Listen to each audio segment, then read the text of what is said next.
Hi everyone, Leah here from EurekaCrystalBeads.com with another helpful beading video for you. Before I get started, just a quick reminder to go check out the rest of our channel, and if you like what you see, hit the subscribe button and notification bell and you'll always know when we're posting new content. So today I'm going to show you a really beautiful hair accessory that you can make yourself, and it's going to be a little bit more of an elaborate beaded hairpin. So I've done part of it here, and I'm going to show you how I did this, but in a section that's just a little bit shorter because this particular design is going to have two of these little sprays coming off of it. So I'll show you the shorter one that I'm going to make that will look just like this one. And I think having them two different lengths really adds to a lovely organic look to this piece. And not only that, but when you wear it, you can actually move the wire around and you can position it to sort of hug the head or hug the hairstyle that's going on because it is a bendable wire. The only other thing that I'm using here are 4mm Swarovski crystal bicones. In this particular case, I'm using Crystal AB because I think this is an absolutely lovely bridal design. You can certainly use whatever color you want or even whatever kind of bead you want. I find the bicones work particularly well because we're going to be using them to help us twist our wire. So the fact that they have those little edges does make it a little bit easier to do. But you can certainly do this on a round bead as well. You just might need a little bit of a tighter grip. For wire, what I'm using here is 26 gauge non-tarnished silver colored wire. And then I just have a couple of tools here. I have a cutter and I have a chain nose pliers. That's just for attaching it later on.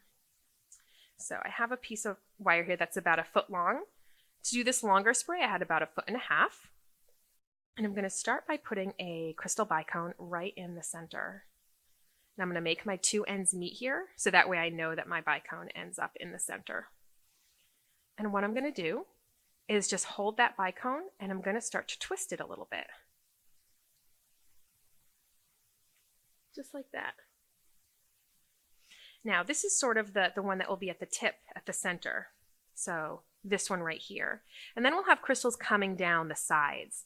So that's what we're going to be doing next. And you're going to want to make sure that you use both of these pieces evenly. So that way you're not using one side more than the other and then you end up with one piece that's a lot shorter. We want to make sure that we use them evenly. So I'll show you the trick to that in a minute. But for now, we can start with whichever side you want because they should theoretically be the same exact length at the moment. I'm going to slide on a crystal. And I'm going to actually use the crystal to bend the wire back towards the core. Now I call this the core. If you look here, we have sort of the twisted core that's going down the center. So I have my crystal on my wire, and I'm actually going to use my crystal to fold the wire back. And I want to hold the crystal as far away as I want it to be when it's completed. So I don't want a branch that's really far, but I don't want one that's really, really close either. So I'm going to go about 1/4 inch away, keeping in mind that as I twist it, it will get a little bit shorter. And I'm going to use my crystal here to bend it back.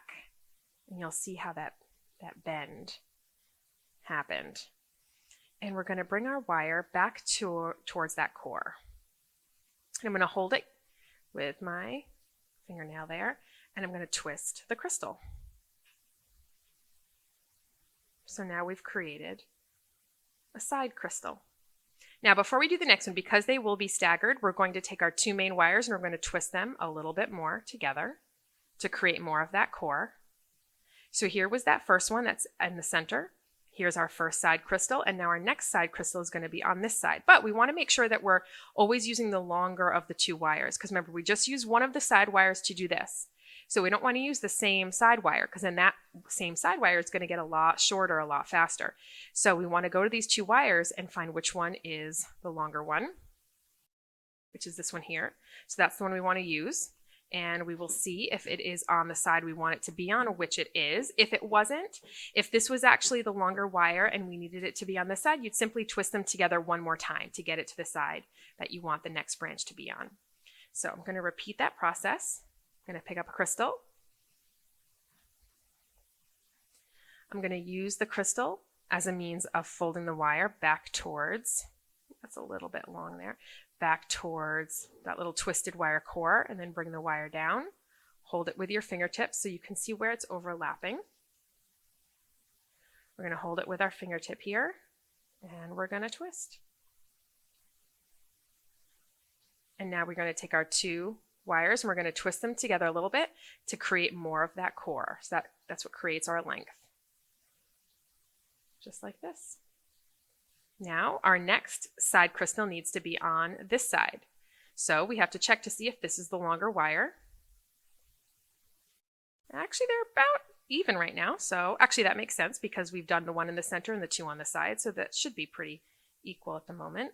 After this one, they'll be uneven again. Again, we're going to take that crystal, bend the wire back, then bend the wire back the rest of the way with your hand towards the core, pinch it down, and twist. And you don't want to over twist. If you over twist, you can actually end up breaking your wire. So you just want to twist just enough to see everything get nice and tight, and then you want to back off. So now we're going to twist a little bit more of that core. And one of the things I like to do is I like to take my thumb and I put it right in between the two wires. And then I grab this whole thing and I twist. All right, so now our next crystal needs to be on this side. Let's check to see if we have the right wire on that side, and we don't. So our longer wire is on the other side. Therefore, we're going to have to twist this one more time. So now we need that crystal here. Now our longer wire is on the side that it needs to be. So I'm going to finish up. I'm going to get the rest of my crystals on here, and I'll be back with you in a minute to show you how we attach it to the pin. Okay, as you can see, I finished up that spray of crystals here, and it is shorter than the one that's already attached to the pin. Now, it attaches very easily to the pin. We're going to utilize the two wires that are here with the length that's left. And when it's done, going to look nice and simple and neat, just like that, but next to the new one. So the easiest way to do it is to hold it where you want it to be placed and just sort of pinch it between your fingertips. And we're going to start with this outside wire, and we're going to start to wrap it tightly a few times around the pin. And don't worry if the positioning isn't exactly as you'd like it.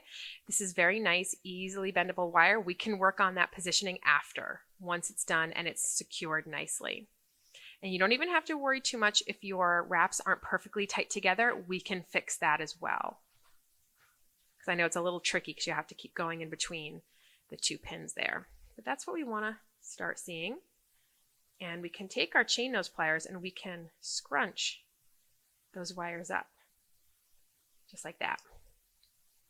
So after you get about 3 or 4 wraps on there, we can then go to the inside wire, and we can hold this with our other hand. I find it easier now to switch hands, and you can start to wrap with our other wire. It's a little trickier here. You may want to bend these out of the way, just so they're not in your way. And we're going to wrap up and over. Just a few nice, neat times.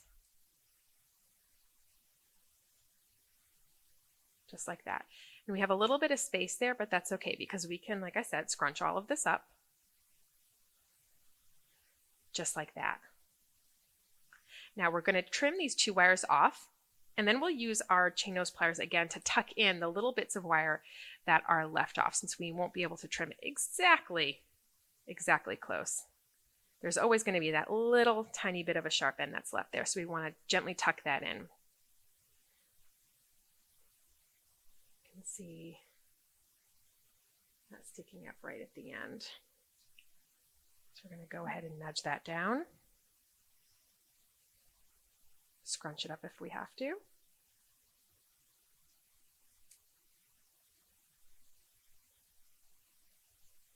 We can go to the wire that's in the center here. We're going to nudge that in as well. And now we can position these however we'd like, depending on how you want to wear them. You can have them out like this. You can have them overlapping a little bit, which I think looks really nice as well. I usually like to wear it about like this. You can bend them if you want them to curve along the head or along whatever the particular hairdo is that you're wearing them on. I think that's a nice thing to do as well. And remember, that wire is nice and bendable, so you'll be able to position them exactly how you need them. The same thing can be said about if these little crystals here, if you want to reposition these crystals. So this one here, the spacing is a little bit further out, so I can just bump that up a little bit. Okay, folks, that wraps it up. Thanks for watching. Make sure to visit us on over at eurekacrystalbeads.com for all the materials I used in this video, as well as any of your other beading and jewelry needs. Bye.